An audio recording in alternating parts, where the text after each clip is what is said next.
आप ही का सारा दहेज खराब हो गया, घर में सारी तड़ेले वगैरह भी आ गई, हमारी छत पहले से ही होती थी, सारा कुछ खराब हो गया। जान की भी परवाह नहीं थी, बेटी की जायज़ की परवाह थी। तो मरियम साहिबा से गुजारिश है कि वो हमारे लिए जायज़ का कर ले ताकि हम उसकी शादी कर लें। और दूसरी बात, हमारा घर भी बड़ा ख़राब, बहुत ज़्यादा ख़राब है, छत भी गिरने वाली है, दीवारें भी गिरने वाली है, थोड़ा बहुत घर के लिए भी दे दें और इसकी जायज़ के लिए भी दे दें बेटी की जायज़। कच्चा मज़दूरदार है, एक दिन होती है काम, दूसरे दिन नहीं होता। रोटी भी बड़ी मुश्किल से जो है 3 टाइम पूरी हो जाती है। बेटी बहुत परेशान है, बेटी बड़ी परेशान है, कहती है अब क्या होगा, किधर से लाना है मेरे पापा ने, फर्नीचर सामान किधर से लाना है। मैं कहती हूँ अल्लाह पे भरोसा करो। अस्सलाम वालेकुम नाजरीन, मैं हूं मलिक ख़याम रफ़ीक। आप देख रहे हैं प्रोग्राम स्पॉट कवरेज। नाजरीन, रावी किनारे आबादी जो फ़रखाबाद है वो पानी में डूब गई। कुछ लोगों की जानवर चले गए, कुछ का कीमती सामान चला गया और कुछ लोगों का जहेज़ की जो चीज़ें थीं कुछ बेटियों की वो चली गई। मेरे साथ आज एक ऐसी फैमिली मौजूद है, मैं उनके घर में मौजूद हूँ, जिनकी बेटी की चंद माह बाद शादी थी। उन्होंने जहेज़ एक एक पाई करके जमा किया था। आपको पता है जो गरीब लोग होते हैं, बेटियां जब पैदा होती हैं उसी वक़्त से वो सामान बेटी के जहेज़ का जमा करना शुरू कर देते हैं। कोई गली से नाले वाला गुज़रा, उससे नाले ले लिए या परांदे घर में बना लिए ताकि बेटी जवान होते तक वो इतना सामान हो जाए कि वो बेटी को अच्छे तरीके से घर से रुखसत कर सकें। मेरे साथ ये फैमिली मौजूद है, इनकी बेटी का भी जहेज़ जो है वो सलाब की नज़र हो गया। इनसे बात करते हैं कि किस तरह से ये हुआ और अब वो किस हाल में है। अस्सलाम वालेकुम। वालेकुम अस्सलाम। बेटा क्या नाम है आपका? फातिमा। फातिमा, बेटा बताइएगा कि आपकी जो बहना है बड़ी, उनका जो जहेज़ का सामान था वो ख़राब हो गया। जी सारा ख़राब हो गया, हमारा सारा घर भी ख़राब हो गया हुआ है, हमारे आप ही का सारा दहेज खराब हो गया, घर में सारी तड़ेले वगैरह भी आ गई, हमारी छत पहले से ही होती थी, सारा कुछ ख़राब हो गया। तो अब क्या होगा? सामान तो ख़राब हो गया, तो कैसे आप लोग पॉसिबल होगा, आप ही की शादी कैसे होगी? अल्लाह बहुत बड़े हैं, अल्लाह पे यकीन रखना चाहिए। ये बेटी ने, हमारी छोटी जो बहना है, बहुत अच्छी बात की है। उनका अल्लाह पे यकीन है कि अल्लाह कोई ना कोई सबब इनके लिए बना देगा। वज़ीर आला मरियम नवाज़ साहिबा ने भी ऐलान किया है कि जिन लोगों के नुकसानात हुए हैं उनका अज़ाला किया जाएगा। तो आप बताइएगा ये किस तरह से ख़राब हुआ? आपने संभाल नहीं सकी जब सैलाब आया था? पानी अचानक पानी आ गया था, थोड़ा बहुत जो है बर्तन वर्तन उठा लिए थे, फर्नीचर इसी तरह ही पड़ा था। मैं एंड तक, पानी इतना इतना आया था, एंड तक मैं इधर ही खड़ी थी। फिर ये पुलिस वाले, मीडिया वाले, उन्होंने हमें बाहर किया है।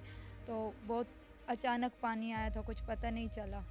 आपने अपनी जान बड़ी मुश्किल से बचाई। जान की भी परवाह नहीं थी, बेटी की जायज़ की परवाह थी। जान भी सीधे हमने कहा जान कोई बात नहीं। आपको इतना टाइम ही नहीं मिला कि उसे उठा सकें? नहीं, इतना टाइम नहीं मिला फर्नीचर चीज़ें बाहर निकालने का। अच्छा बहना, बताइएगा कि आपके घर का गुजारा कैसे चलता है? घर मैंने आपका देखा ये टूटने वाला है, छत भी बहुत सीधा है, ये दीवारें भी। आपको डर नहीं आता आप अंदर जब सोती हैं? डर तो बड़ा लगता है, डर बहुत ज़्यादा लगता है, लेकिन अब मजबूरी है। पानी के साथ ये सब कुछ हुआ है, पहले सही था। तो बेटी की शादी का क्या होगा अब? क्या आपने सोचा? यही सोचा है कि मरियम साहिबा से गुजारिश है कि वो हमारे लिए जायज़ का कर ले ताकि हम उसकी शादी कर ले। और दूसरी बात, हमारा घर भी बड़ा ख़राब, बहुत ज़्यादा ख़राब है, छत भी गिरने वाली है, दीवारें भी गिरने वाली है, थोड़ा बहुत घर के लिए भी दे दे और इसकी जायज़ के लिए भी दे दे, बेटी की जायज़ के लिए। बेटी की शादी आपने किधर करनी थी? इनकी फुफ्फो की तरफ करनी थी, 4 माह बाद शादी थी, तो वो शादी मांग रहे और अभी हमारे पास हाथ में कुछ नहीं है कि हम दे दें। अगर आप जहेज़ के बगैर शादी करती हैं तो क्या मुश्किलात होगी आपके लिए? मुश्किलात तो बहुत, मसले बहुत पैदा होते हैं, खाली हाथ तो बेटी को नहीं शादी कर सकते ना। अगर वो आपके रिश्तेदार भी हैं, फिर भी ज़ाहिरी बात है जब बेटी दी जाती है, सास तो फिर सास होती है। सास वाकई सास होती है, खाली हाथ तो नहीं बेटी की शादी कर सकते। तो ज़ाहिरी बात है आपका प्रोग्राम जो है मरियम नवाज़ साहिबा भी देखती होंगी, दूसरे भी अफसरान जो बड़े आपके इलाके के हैं वो भी देखते होंगे, मुखय्यर हजरात भी देखते होंगे। तो आप क्या अपील करेंगी उनसे? मेरा बस यही अपील है, घर के लिए कर ले, मेरे लिए घर ठीक कर ले। मेरा बंदा तो कच्चा मज़दूरदार है, एक दिन होती है काम, दूसरे दिन नहीं होता। रोटी भी बड़ी मुश्किल से जो है 3 टाइम पूरी हो जाती है। इस सैलाब के बाद बड़ी हालात ख़राब हुए हैं हमारे। तो मेरी इनसे बहुत बड़ी गुजारिश है कि इनकी बहुत मेहरबानी होगी कि शादी के लिए भी कुछ जहेज़ दे दे, घर हमारा ठीक कर ले बस।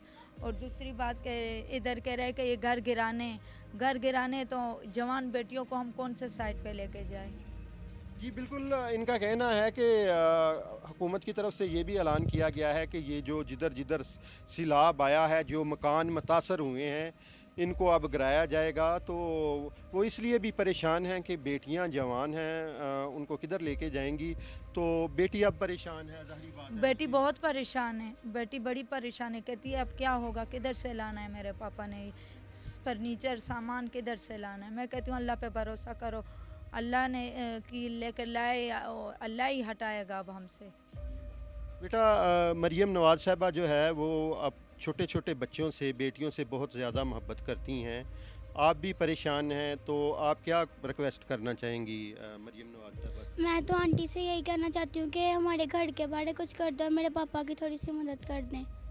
जी बिल्कुल, इनका एक कहना है कि हमारी गवर्नमेंट से, हुकूमत से अपील है, इल्तिजा है कि हम जिस गम में हैं इस वक्त, बेटी की शादी थी, उसका जहेज़ ख़राब हो गया। इसके अलावा इनके घर को भी काफ़ी नुकसान पहुंचा है।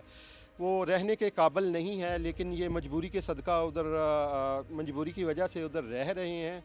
तो ये अपील करते हैं हुकूमत से कि इनकी अमदाद की जाए ताकि ये अपनी बेटी को अच्छे तरीके से रुखसत कर सकें और इन्हें कोई घर बना के दिया जाए या इसको रिपेयर करवाया जाए ताकि ये बिला खौफ अपनी ज़िंदगी गुजार सकें। इसके साथ अपने मेज़बान मलिक ख़याम रफ़ीक को इजाज़त दीजिए। अल्लाह निगहबान।